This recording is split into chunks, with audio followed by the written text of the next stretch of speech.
Hello guys, today is May, what is today? Wait a minute, I forgot the date. May 8. Yeah, today is May 8. Today is my last day here in Wakra Hospital. I was admitted last May 1st. So 7 days guys, 7 days.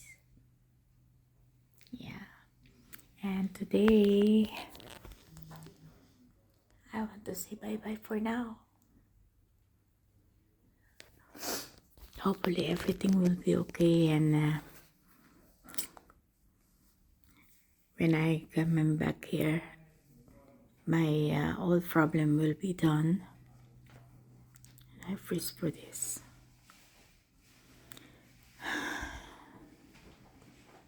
Thanks for the prayer. I want to say thanks God for another new life, for another healthy body living again.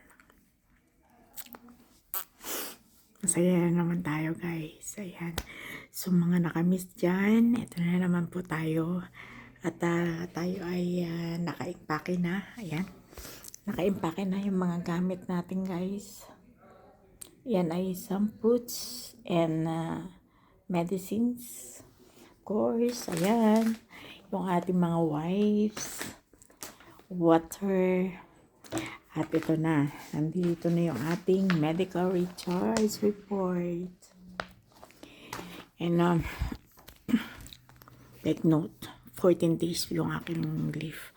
So, medyo mahaba siya pero this is on the process na hindi pa pwedeng magtrabaho ng mabilisan because I got operation and still the chips is on my body, still not removing. So, that's it.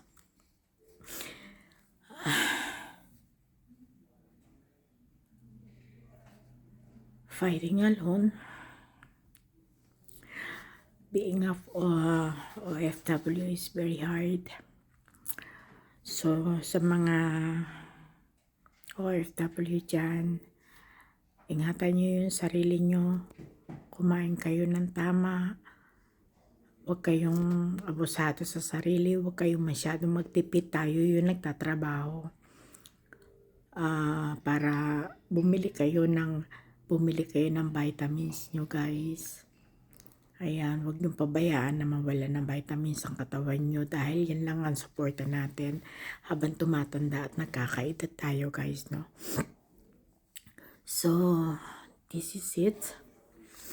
Sabi ka nila, life must go on. But thankful pa rin po tayo dahil nandito tayo sa bansa na kahit papano ay malaking tulong para sa ating mga OFW. Napaka-alert nila and advance yung kanilang technology dito.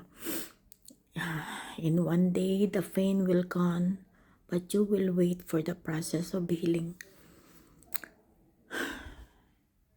Mahirap makipagsapalaran, lalo't na mag-isa ka lang. Ayan, kahit po sabihin na may mga kaibigan tayo dito, may mga pamilya tayo dito, pero hindi po natin sila po pwedeng sandalan at makapitan dahil may kanya-kanya po silang trabaho din na hindi rin po pwedeng iwan. So, yun po yung masasabi natin dito sa aking mga ka-OFWs based on my experience since nang lumaban pa po ako sa breast cancer, sa diabetic, at ngayon nagkameron po tayo ng kidney stone. And sunod-sunod na po yan na komplikasyon because mahina na po yung ng katawan natin, resistensya ng katawan natin. In the same time, we are working, we are hard working and sa ganitong klima ng panahon at kondisyon ng ating bansa. Hindi natin masasabi yung ating health issue. So, sa ating guys dyan, na-miss ako ng ilang araw guys. Eto yung istorya natin. So, nakahiga po tayo dito sa Wonder Bed. Yan po yung kasama ko in Wonder Bed in 7 days. It's good. It's very good. The big room of my bed. This is the toilets. Yeah. This is my charts. Everything is here.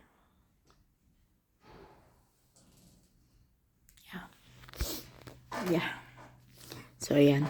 So, as of now, guys, I'm waiting only for my friend to pick up me and to arrange my, to settle my accounts and to get my medications to continuing in my house. So, that is it.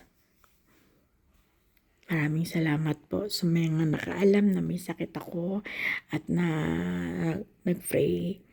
Although hindi ko po ito pinaalam kahit na kanino, sa mga kaibigan ko dyan na malalaman din to, salamat sa mga magiging prayer pa. So guys, hanggang sa muli guys. Ayan, Josie Cabasis for Lagdaan. Don't forget, subscribe on my channel. Love you guys.